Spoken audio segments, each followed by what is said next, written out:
ओम नमः शिवाय। चलिए आज मैं बताने जा रही हूँ, सावन के महीना है और मैं बताने जा रही हूँ मार्कंडे महादेव मंदिर के बारे में। सावन के महीने में भगवान शिव की पूजा अत्यंत शुभ और शीघ्र फल प्रदान करने वाली मानी गई है। यही कारण है कि इस पावन सावन मास में देश के शिवालय में शिव भक्तों की भारी भीड़ दर्शन और पूजन के लिए पहुंचती है। शिव के प्रमुख पावन धर्म में से एक है मार्कंडे महादेव मंदिर, जो कि बाबा विश्वनाथ की नगरी से महज 30 किलोमीटर की दूरी पर कैथी में स्थित है। आइए भगवान शिव के इस पावन और चमत्कारी धाम में सावन मास में की जाने वाली पूजा का फल और इससे जुड़ी पौराणिक कथा के बारे में विस्तार से जानते हैं। मान्यता है कि एक बार निसंतान मृकंड ऋषि तथा उनकी पत्नी मरंधति को किसी ने व्यंग करके अपमानित किया कि बगैर पुत्र के उनका वंश नहीं बढ़ पाएगा, तो उन्होंने संतान की कामना से पहले ब्रह्मा जी की तपस्या की थी, जिसे प्रसन्न होकर ब्रह्मा जी ने बताया कि उनके भाग्य को सिर्फ भगवान शिव बदल सकते हैं। फिर उन्होंने महादेव की कठिन तपस्या की और उनसे पुत्र प्राप्ति का वरदान पाया। लेकिन भगवान शिव ने साथ में यह भी कहा कि उनका पुत्र सिर्फ 12 साल तक ही जीवित रहेगा। इसके बाद उनके यहाँ मार्कंडे नाम से संतान हुई। कुछ साल बीतने के बाद जब मार्कंडे को अपनी अल्पायु के बारे में पता चला, तो उसने उन्हीं महादेव के लिए तप करना शुरू किया, जिनके आशीर्वाद से उनका जन्म हुआ था।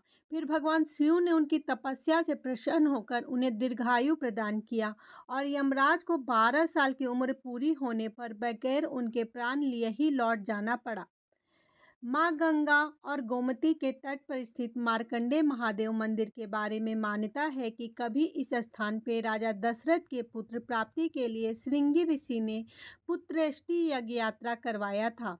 मान्यता है कि महादेव के इस पावन धाम की विधि विधान से पूजा करने पर व्यक्ति की संतान से जुड़ी कामना शीघ्र ही पूरी होती है। यही कारण है कि यहाँ पर देश के कोने कोने से लोग अपनी इस कामना के लिए मार्कंडे महादेव मंदिर भी पहुँचते हैं। अपने भक्तों की पूजा को शीघ्र से प्रसन्न होने वाले महादेव के इस मंदिर के बारे में मान्यता है कि यदि कोई भक्त श्रद्धा और विश्वास के साथ श्रावण मास में शिवलिंग पर एक लोटा जल चढ़ा दे या गंगा जल चढ़ा दे और राम नाम लिखा बेलपत्र चढ़ा दे, तो उसकी बड़ी से बड़ी मनोकामनाएं शीघ्र ही पूरी होती है। मान्यता है कि मार्कंडे महादेव की पूजा से व्यक्ति की अकाल मृत्यु का खतरा टल जाता है और शिव की कृपा से उसे लंबी उम्र का वरदान मिलता है। सावन मास में प्रतिदिन हजारों की संख्या में कांवरियां यहां पहुंचते हैं। मां गंगा का जल लेकर काशी विश्वनाथ, सांगरनाथ और त्रिलोचन महादेव तक कांवड़ यात्रा करने वालों की संख्या अधिक होती है। मान्यता है कि गंगा गोमती संगम स्थल से जल लेकर मार्कंडे महादेव जी को अर्पित करने से सर्व सुख की प्राप्ति होती है। महाशिवरात्रि के अवसर पर यहाँ 2 दिवसीय मेला लगता है। प्रथम दिन शिव बारात के रूप में लाखों पुरुष दर्शन पूजन के लिए पहुँचते हैं, वहीं अगले दिन मंगल गीत गायन करती लाखों की संख्या में महिलाएं पूजन करती है। श्री मार्कंडे महादेव मंदिर के प्रबंध समिति के पदेन अध्यक्ष कलेक्टर और सचिव उप जिलाधिकारी सदर है। क्षेत्रीय सांसद, विधायक और जिला पंचायत सदस्य, ग्राम प्रधान आदि इसके मानद सदस्य होते हैं। मंदिर की देखरेख और मेल की व्यवस्था भूमिधरों के सहयोग से प्रबंध समिति द्वारा की जाती है। मंदिरों में 2 सरकारी दान पत्र रखे हैं, जिनमें प्राप्त राशि राजकीय कोष में जमा होती है, जिसका उपयोग मंदिर की व्यवस्था में होती है।